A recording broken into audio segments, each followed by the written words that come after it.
বিক্ষোভ সমাবেশ দিয়েছিলাম আমাদের নতুন বাংলাদেশের সংগঠনের পক্ষ থেকে অক্টোবরের 20 তারিখে, এবং এই সদ্য আমি জেল থেকে মুক্তি পেয়েছি 2 মাস জেল কেটে।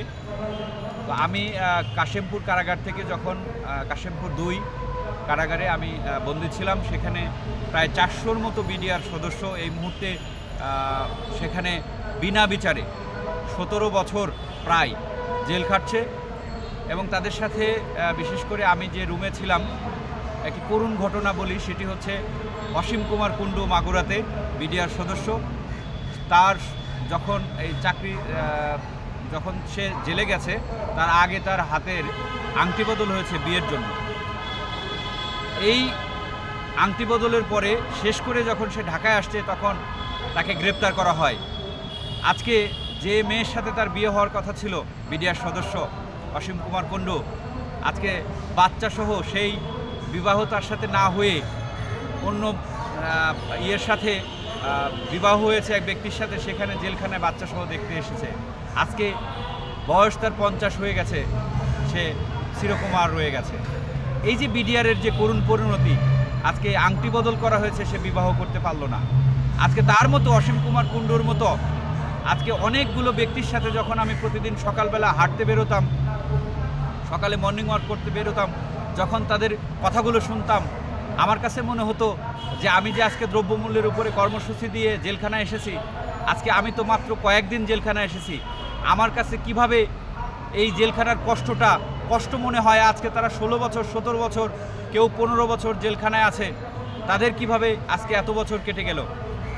তারা যখন তাদের সন্তানের কথা, তাদের পরিবারের কথা বলে, তখন তাদের চোখ দিয়ে যখন পানি বের হয়, তখন মনে হয় যে বাংলার জমিনে আজকে তাদের যে বিনা বিচারে তাদেরকে যে এইভাবে জেল খাটানো হচ্ছে, এটা আসলে পৃথিবীর ইতিহাসে বিরল। আজকে আমি বলতে চাই যে বিডিআর আজকে যে হত্যাকাণ্ড, এই হত্যাকাণ্ডের সাথে যারা জড়িত তারা কিন্তু দিব্যি দেখা যাচ্ছে যে আজকে বিভিন্ন পদে স্বপদে বহাল রেখে তারা কিন্তু তাদের কাজটা করে যাচ্ছে। আজকে নিরীহ এই বিডিআর সদস্য যারা আজকে যৌবন বয়সে জেলখানায় গেছে, আমি প্রত্যেকের দাড়ি, চুল, মাথার চুল সব পেকে গেছে। আজকে তাদেরকে চেনার উপায় নাই। তারা আজকে অনেকে বয়স বেড়ে পুজো হয়ে গেছে, তারা সেখানে আজকে নামাজ পড়ে আর আল্লাহর কাছে চোখের পানি ফেলে, আল্লাহ আমাদেরকে মুক্তি দাও, আল্লাহ আমাদেরকে মুক্তি দাও।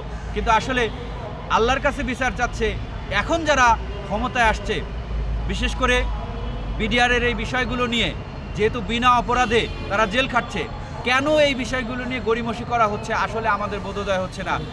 জেলখানার মধ্যেও যে পারিশ্রমিক পাওয়ার কথা, সেই পারিশ্রমিক কিন্তু তারা পায় না, সেখানেও বেতন বাকি রাখা হয়। আজকে এই 16-17 বছর ধরে তাদের বেতন নাই, তাদের ভাতা নাই। তারা শুধু জেলখানার যে ভাত, আমি তো নিজে সেখানে দেখে আসছি, সেই ভাতগুলো খাওয়া যায় না, তার ভিতরে পোকা থাকে, তার ভিতরে বালুর বড় বড় কণা থাকে, অর্থাৎ যেটাকে আমরা বাংলায় বলি ঝিল। আজকে যে সবজি দেওয়া হয়, সেই সবজিও ঠিকমতো খাওয়া যায় না। সেই সবজিগুলো, ভাতগুলো খেয়ে তারা আজকে 16-17 বছর। আসলে আমরা কি সেই আদিম যুগে বাস করছি, নাকি সেই আফ্রিকার যে বর্বর জেল সেখানে বসবাস করছি? আজকে এই ক্ষেত্রে আমি বলবো যে অনতিবিলম্বে যে বিডিআর সদস্য যে মানবতার জীবনযাপন করছে এবং বিনা বিচারে তাদেরকে যে আটকিয়ে রাখা হয়েছে, আজকে এই পরিবারের ভরণ পোষণ এবং তাদের যে বিগত দিনের যে বেতন, সেই বেতনগুলো এবং তাদের স্বপদে বহাল করার জন্য দাবি জানাচ্ছি। পাশাপাশি যে বিডিআর সদস্য এই জানুয়ারি মাসের মধ্যে তাদের মুক্তি দাবি করছি, এবং তাদেরকে আজকে এই যে কমিশন গঠন করা হয়েছে, কমিশন গঠনের নামে আজকে যে কালক্ষেপণ, এটি অবশ্যই তাদের প্রতি মানবিকতা।